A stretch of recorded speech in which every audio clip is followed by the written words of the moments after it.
Hello, welcome to Jayanti's cooking corner. আশা করি সবাই ভালো আছেন। আমার আজকের রেসিপি কচু দিয়ে কাতলা মাছের ঝোল।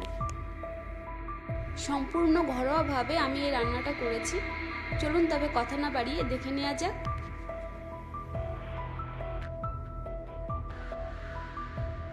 দেখুন, আমি এখানে কচুগুলো এরকম ডুমো ডুমো করে কেটে নিয়েছি। খেয়াল রাখতে হবে যেন কচুর গায়ে কোনো সবুজ অংশ না থাকে।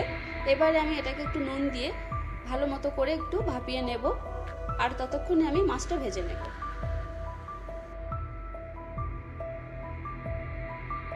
আমি এখানে কাতলা মাছের 4-5 টুকরো পিস নিয়েছি। এবার আমি এটাকে নুন হলুদ দিয়ে ভালো করে মেখে নেব।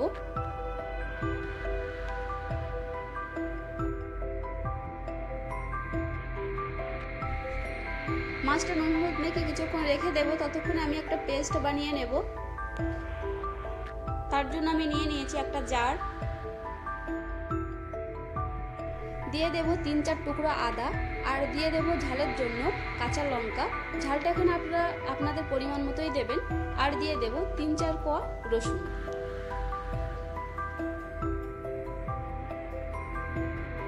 এবার মাছগুলো আমি ভেজে নেব। তার জন্য আমি বসিয়ে দিয়েছি কড়াই, আর দিয়ে দেব সরিষার তেল।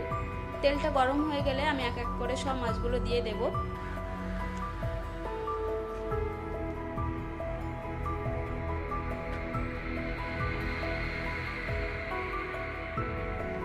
এপিট ওপিট করে আমি মাছটা একটু লাল লাল করে ভালো করে ভেজে নেব।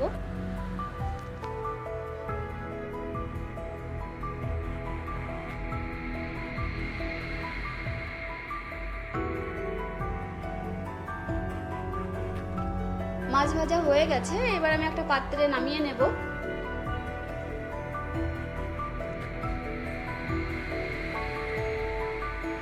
আর ওই একই তেলের মধ্যে আমি আরো কিছুটা তেল দিয়ে দেব। দিয়ে দেব গোটা গরম মশলা, 2টো শুকনো লঙ্কা, একটা তেজপাতা, আর দিয়ে দেব 1 চা চামচ মতো গোটা জিরে। জিরেটা একটু ভাজা ভাজা হয়ে গেলে দিয়ে দেব একটা বড় পেঁয়াজ কুচি। যখন দেখবেন পেঁয়াজটার কালারটা একটু চেঞ্জ হয়ে গেছে, তখনই দিয়ে দিতে হবে আমাদের আগে থেকে ভাপিয়ে রাখা কচুগুলো।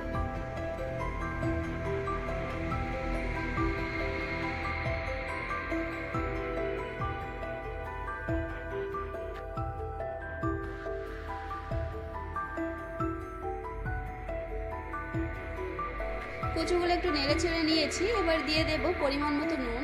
নুনটা আমি যেহেতু আগে সিদ্ধ করার সময় দিয়েছিলাম, তাই একটু কমই দেব। আর দিয়ে দেব হলুদ গুঁড়ো। দিয়ে দেব কাঁচা লঙ্কা আদা রসুনের যে পেস্ট আমি করে রেখেছিলাম সেটা। জারটা ধুয়ে একটু জল দিয়ে দেব।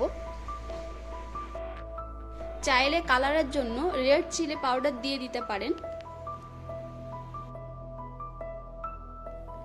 দিয়ে দেব 1 চা চামচ জিরে গুঁড়ো, আর দিয়ে দেব 1/2 চা চামচ মতো ধনিয়া গুঁড়ো। এবার আমি মশলাগুলোর সঙ্গে ভালো করে কচুটাকে কষিয়ে নেব।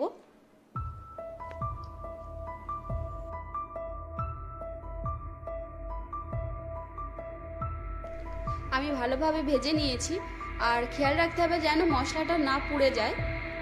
এবার আমি দিয়ে দেব গরম জল, আগে থেকে করে রেখেছিলাম। আর এখানে কিন্তু অবশ্যই রান্নার জন্য গরম জল ব্যবহার করতে হবে। এবারে আমি এটাকে 10 থেকে 15 মিনিটের জন্য ঢেকে রান্না করে নেব। ফিরে এলাম 15 মিনিট পর। আমি ব্যাক ক্যামেরায় একবার দেখে নিয়েছিলাম যে নুন ঝাল সব ঠিকঠাক আছে কিনা। একবার অবশ্যই চেক করে দেখবেন যে সব ঠিকঠাক আছে কিনা। আর যখন দেখবেন যে একটু চাপ দিলে কচুগুলো গলে যাচ্ছে, ঠিক সেই পর্যায়ে মাছগুলো দিয়ে দিতে হবে। আমার কচু কিন্তু ভালো মতো সিদ্ধ হয়ে গেছে। আমি এবার মাছগুলো দিয়ে দেব।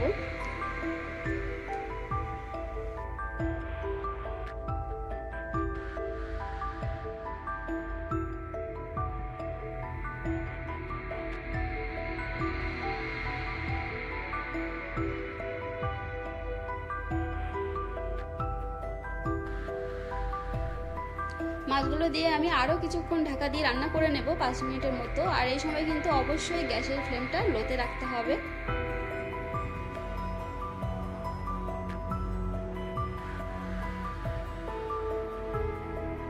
ফিরে এলাম 5 মিনিট পর।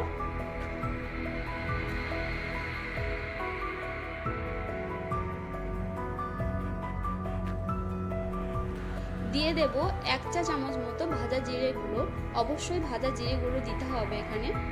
আর দিয়ে দেব 1/2 চা চামচ মতো গরম মশলা গুঁড়ো। আমার রান্না কিন্তু মোটামুটি কমপ্লিট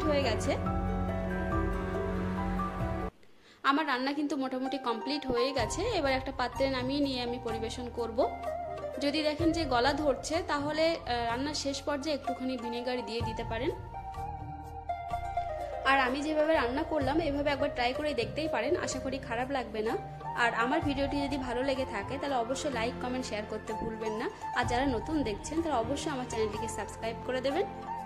আবার কথা হবে অন্য কোনো ভিডিওতে অন্য কোনো নিউ রেসিপি নিয়ে। ভালো থাকবেন, সুস্থ থাকবেন, টাটা।